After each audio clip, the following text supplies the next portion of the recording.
continuidade ao nosso vídeo sobre o fim da ditadura militar que durou 21 anos no nosso país, falaremos hoje aqui sobre as questões do caderno de atividades, sobre esse fim da ditadura e o início da redemocratização do nosso país. Então vamos lá? Nós trabalhamos essa habilidade chamada de o papel da mobilização da sociedade brasileira no final do período ditatorial até a Constituição de 1988. Então, nos últimos vídeos, nós comentamos sobre as diretas já, sobre a emenda Dante de Oliveira e principalmente sobre a nossa Constituição Cidadã, que é a Constituição de 1988. Começando o nosso exercício, temos aqui o primeiro texto que se darão as nossas questões. A população se mobiliza. Então nós temos nesse texto a explicação de como desde 1984 o movimento foi se espalhando pelo país com o apoio popular e civil das pessoas comuns. Então, no início de 1984, o movimento se espalhou pelo país, em diversas cidades, foram realizadas passeatas, comícios e shows em prol da volta das eleições diretas para presidente, da volta da democracia. Na cidade de São Paulo ocorreu uma das maiores mobilizações populares pelas diretas já. No dia 16 de abril, aproximadamente 1,5 milhão de pessoas se reuniram no Vale do Anhangabaú para apoiar a causa.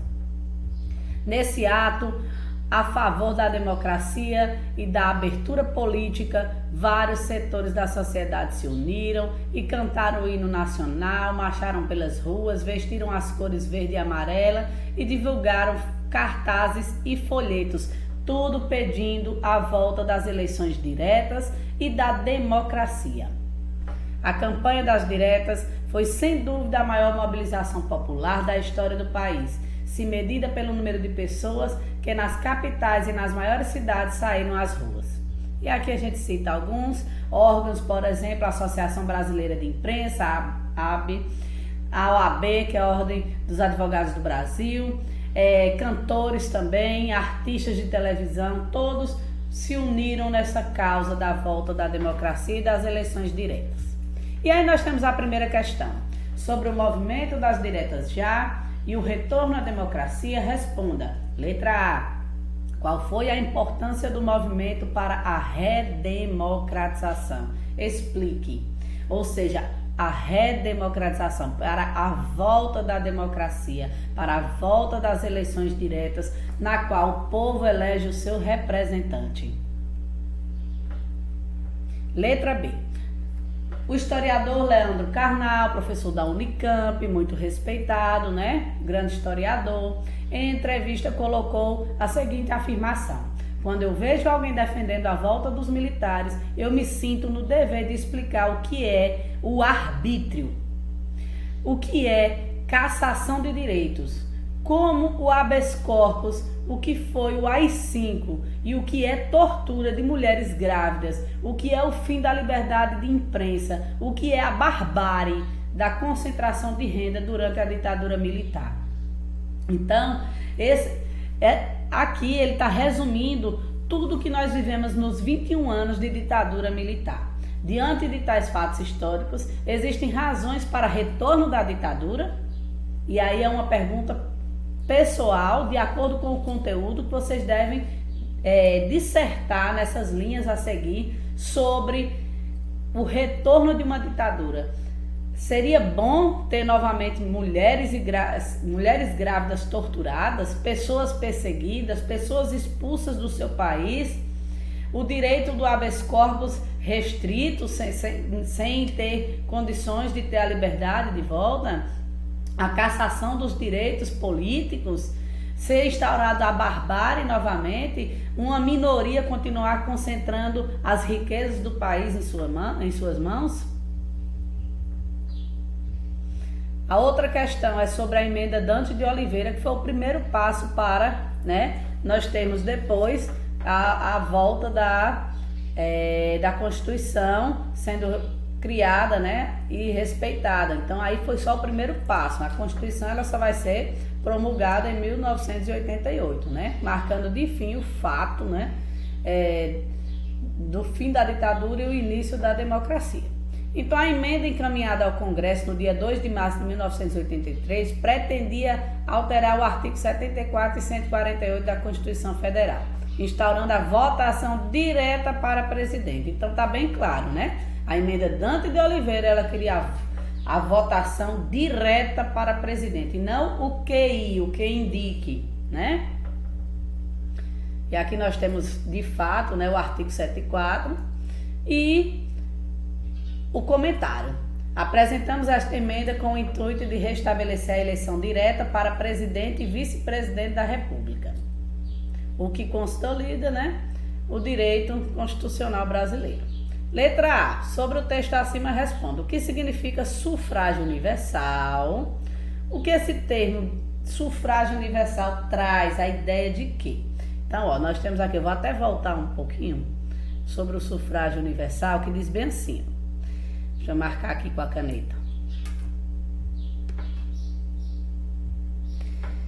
O presidente e vice-presidente da República serão eleitos simultaneamente entre brasileiros maiores de 35 anos e no exercício dos direitos políticos por sufrágio universal e voto direto e secreto, por um período de 5 anos.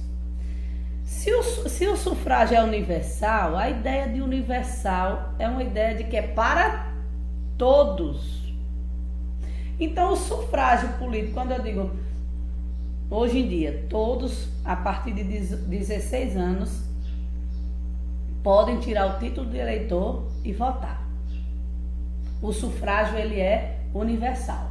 Aí eu digo que a partir dos 18 anos o voto ele é obrigatório, mas ele continua sendo para todos acima de 18 anos. Aqui existe uma restrição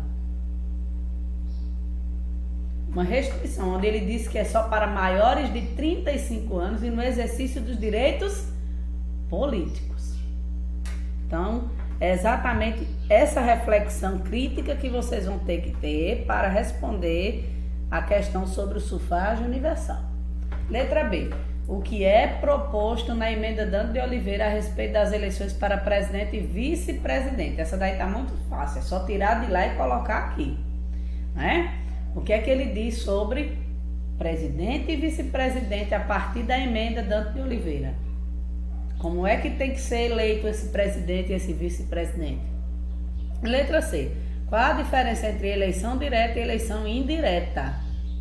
Nós, durante toda a ditadura, vivemos uma eleição indireta, né? Aquele QI, cada um só indicando um militar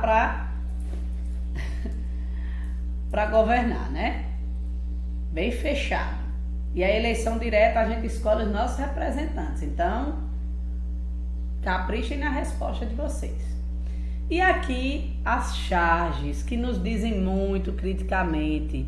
Leiam, observe o que estão nas entrelinhas com essa charge. Observe essa primeira charge. Quero votar. O voto é nosso. Diretas já.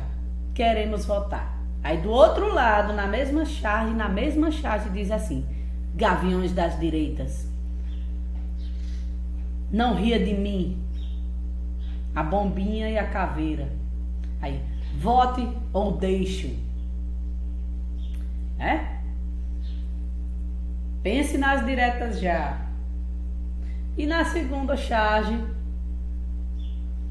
diz assim: eu prefiro um civil na presidência, ou seja, uma pessoa comum e não um militar na presidência. Acho melhor um civil. Um civil, por que não? Bom, então eu escolho. Se eu escolho, então a gente já vê aí uma volta dos direitos de votar, de falar, de se expressar. E um policial aqui na primeira charge que diz: voltem para suas casas, o povo é ilegal. O povo é a voz. O povo não é para ser usado como massa de manobra. Quais são as principais mensagens das duas charges? Aí você vai colocar criticamente de acordo com o movimento das diretas já, com quem não queria essas diretas, quem não queria a volta da democracia, porque nas duas charges está representado o povo, a maioria, e os que tinham seus interesses particulares. Letra B. Quais as críticas que encontramos na parte textual e nos desenhos das duas charges? Reflita sobre a postura dos militares em ambas as imagens e explique. Então, boa atividade e até a próxima.